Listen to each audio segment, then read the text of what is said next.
I think sometimes parents are afraid of their kids' emotions, especially the emotions that of disappointment or anger toward parents because of their parenting decisions.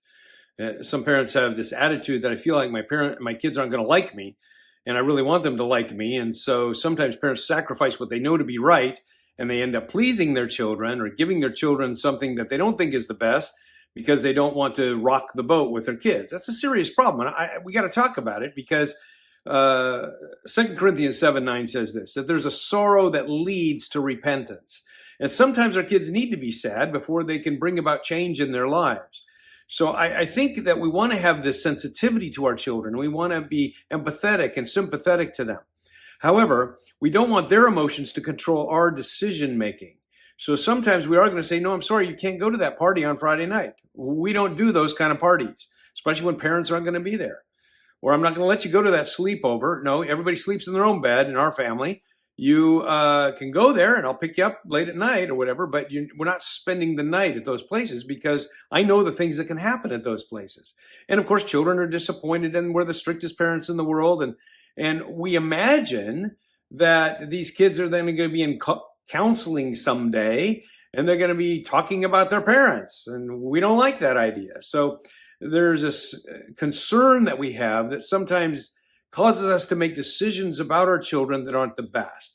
It's important to realize that children have emotions and that we need to keep those emotions their problem. We always need to be sensitive to our kids and their emotions.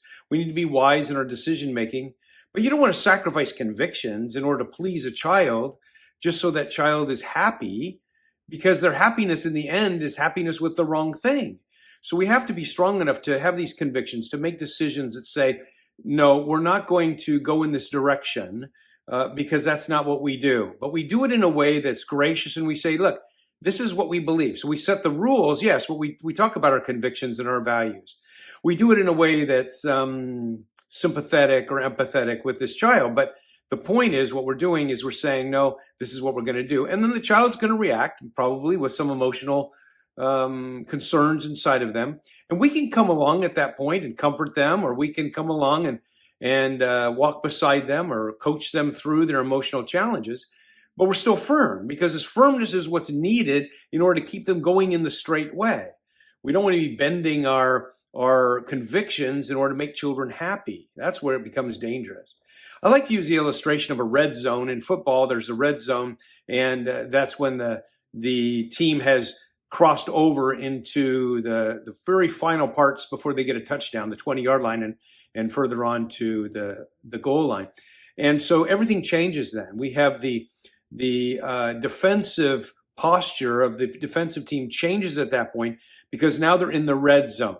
And I think we want to realize that there are really two red zones in our children's lives. There's the sadness red zone and there's the anger red zone. And some of our children get into that red zone and they start to have these emotional turmoil.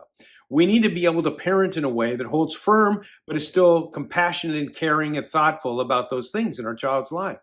We need to have a posture that's going to say, this is the right thing to do. This is what's going to help you. I'm on your side. I want to help you be successful. And the answer to this is no. Sorry, can't do that. And I can help you deal with the fallout, the emotional fallout, but still the answer is no. And children may get upset and say we're the worst parents in the world, or we're overly strict, or whatever it is. But we're making decisions based on convictions.